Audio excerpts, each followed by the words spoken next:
Hi guys, I'm the Infamous, and today we're going to be taking a look at Lucia's W engines, cinemas, teams, and more. Now I'll have chapters so you guys can skip to a part you guys like, but I'd recommend watching the whole way through, just to make sure you guys are getting the best out of your Lucia. Now with that out of the way, let's get right into the video. Lucia is the first ever sheer force support in the game, and she also happens to be the very first HP scaling support in the game. So when it comes to W engines, naturally her options are going to be fairly limited. Aside from her signature, there is not a single support engine in the game that provides HP for her. Unfortunately, that means that depending on whether or not you guys have her signature, it will literally dictate how you guys build her in terms of your builds. Now, even if we do not care for the HP main stat, the passive itself is also very good. First off, we're getting energy regen, which is going to help with her uptime, and second, we're getting damage percent as well as HP percent for your Rupture DPSs. This is going to be very good for her as well as your DPSs, so there's really no point in not going for this W engine. Now, the kicker here is if you guys do not go for her signature, the alternatives are just genuinely decent, if not shit. There is no good alternative. What I mean by that is the second free-to-play option I would actually recommend is going to be Weeping Cradle, and that's the only free-to-play option. First off, main stat is shit. We do not care for pen ratio. It's not helping us with our buffs. It's not providing any extra damage amp. This is basically useless, but at the very least, we can look at the passive and say it's providing similar buffs to her signature. We're getting the energy regen, which is going to help with uptime, as well as the damage percent. We are losing on the HP percent for your teammates, but in general, at least we're providing some value outside of just her main stat. Now, aside from this, there really is no other free-to-play. I would not recommend anything in confidence, but if you guys have spent on the battle pass and you guys do happen to have this alternative, then this will provide a decent amount of crit rate depending on what boss you guys are fighting. If it's an ether weak boss, this will actually provide pretty good value. If you guys do not plan on fighting an ether weak boss with her, then unfortunately this falls off a cliff and it's basically useless. The only thing it's providing outside of the crit rate for your teammates are the energy regen. At that point, you guys can go with the vault, you guys can go with kaboom, and those are free to play alternatives. Again, there really is no free to play option outside of Weeping Cradle that I can recommend in confidence. So in general, if you guys do not have Weeping Cradle or the BP, I would definitely recommend just pulling her signature. When it comes to Lucia's builds, like I was saying earlier, depending on what W engine you guys plan on running on her, it will dictate how you guys build her. Now, the reason why I say that is because naturally, to maximize your buffs, you're going to want to have 24,000 HP on her, and even with her signature, I'm struggling with that. So assuming you guys aren't running her signature, I would recommend running HP percent for the disc 4 on the disc 5 as well as the disc 6. If you guys are running her signature, you guys could try to get away with running energy regen, but that means that you guys are going to need to have Yunki Summit 2-piece as well as having a lot of good HP percent substats. Naturally for me, I do not have a good 2-piece Yunki, at least not for her, so unfortunately I'm not going to be able to build that yet. But even with this, if you guys have her signature, 22k isn't bad, and having this much energy regen is going to help with her uptime, so that's very solid. But again, if you guys want to maximize her buffs and you guys do not have her signature, you guys only have one real option, that's running HP on top of god tier HP substats as well as another 2-piece HP. That's how much HP she needs, so naturally that's the only option I can really recommend for free to play players. If you guys aren't doing that, again, as long as you guys have your signature, just pray that you guys get good substats in HP, run Yunki for the extra HP substat, and then you guys could try to get away with energy regen. Again, outside of that though, HP.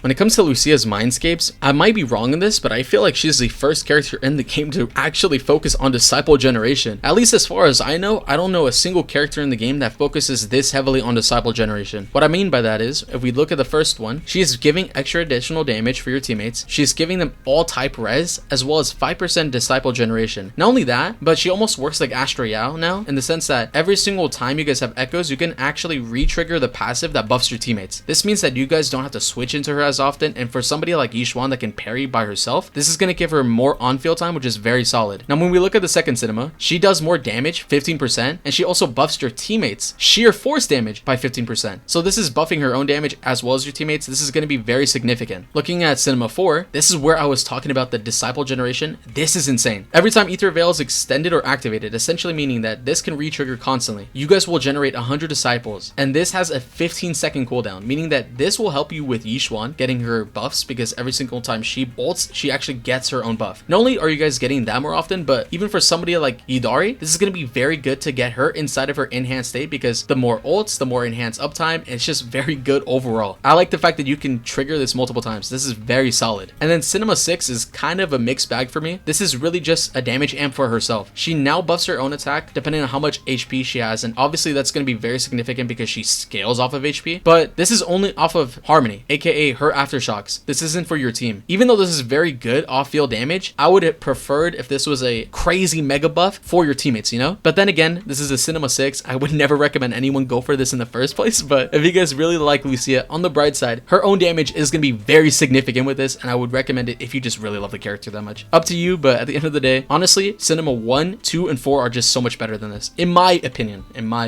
When it comes to Lucia's teams, let's just say she defines the new Rupture meta. That's how good she is. If you guys want to run a completely free-to-play Rupture team, we now have Monito and we have Panda. That is completely free-to-play. You guys can use both of their buffs to stack sheer force, and because Monito makes use of it, because he is a Rupture character after all, that is a completely free-to-play team you guys can use. If you guys do not want to go free-to-play, you guys can say fuck it and run Yishuan plus Jufufu. If you guys do not have Jufufu, you guys can also just say it's fine, run Panda. She is that good. You guys can just run her plus Panda with literally any Rupture DPS, and it's gonna work out just fine. Now, as of right now, we have Yishuan and we now have Monito. Later on in this patch, we're gonna have Yidhari, and the next patch we're gonna have Banyue, and later on we'll continue seeing what we continue getting. In general, if you guys plan on investing into the Rupture stock market, Lucia is definitely worth pulling up, just because she's gonna be defining this meta from now on. When it comes to Lucia's gameplay, she's going to be very, very simple to understand, almost as easy as Astra Yao. Back then with Astra, all we had to do was skill, entry, and then just spam quick assist, to be honest. And now it's almost as easy. You guys see the top left corner? You guys have that bar. To activate it, you guys don't even have to skill. All you guys have to do is combo,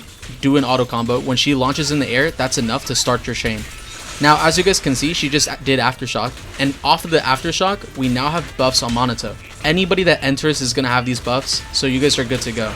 Now, not only that, but if we switch out, it's not like we're losing the buffs. It actually stays on everybody, meaning that if you guys end up building bar with somebody like Panda, all you guys have to do is skill back in, go back into Monito, and now you guys have permanent uptime on your buffs. Now, if she does not have her bar filled, like you guys can see right now, she's not going to be proccing Aftershock. But even when she's not proccing it constantly, you guys can still see that the buffs are still on. Again, it's very, very good, very simplistic. Now, let's say that you guys are outside of the form and you guys do not want to auto chain attack. You guys could build a bar by just skilling. Now, if you skill by itself, you're building half, and that's pretty shit. But if you guys skill and then left trigger, you guys would have enough to fully build your bar. She's very good, very simple to use. So again, if you guys want to understand her kit, that's honestly all there really is to it to make it very simple. If you guys have permanent uptime, you guys will have permanent buffs. That's the easiest way I can put it to dumb it down. Now, aside from her skill, aside from the top left bar, another pretty cool thing that she has, probably the coolest part of her kit, is her ultimate. Even if we do not care about the buffs or what it does, this is just really cool in general. She summons a fucking ethereal herself,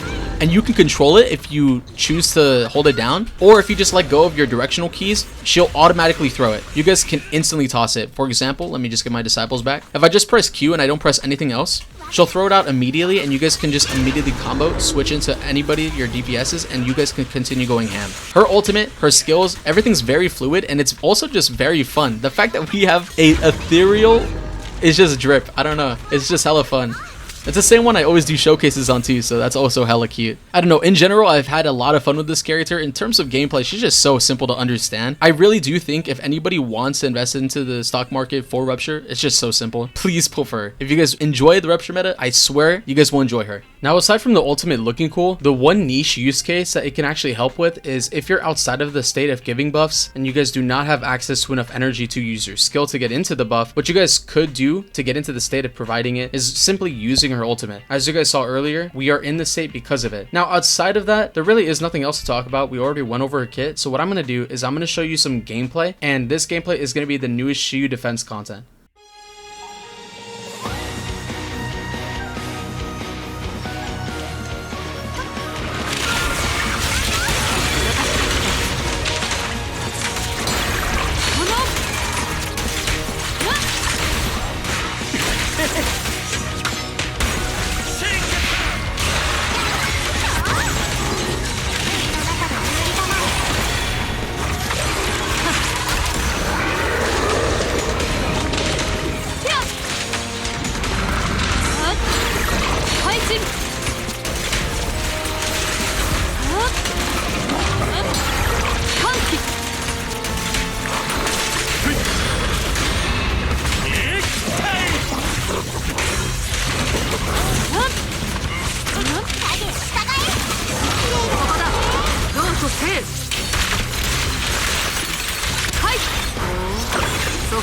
怖いのか。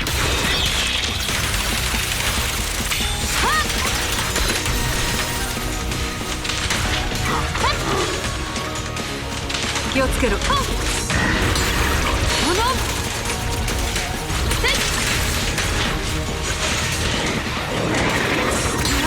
怪人。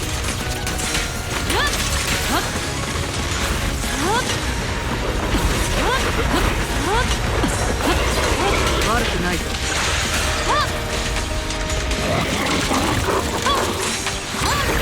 歓喜。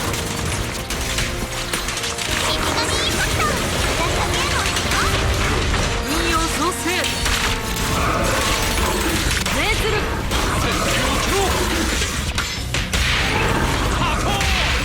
巨人大なるべし。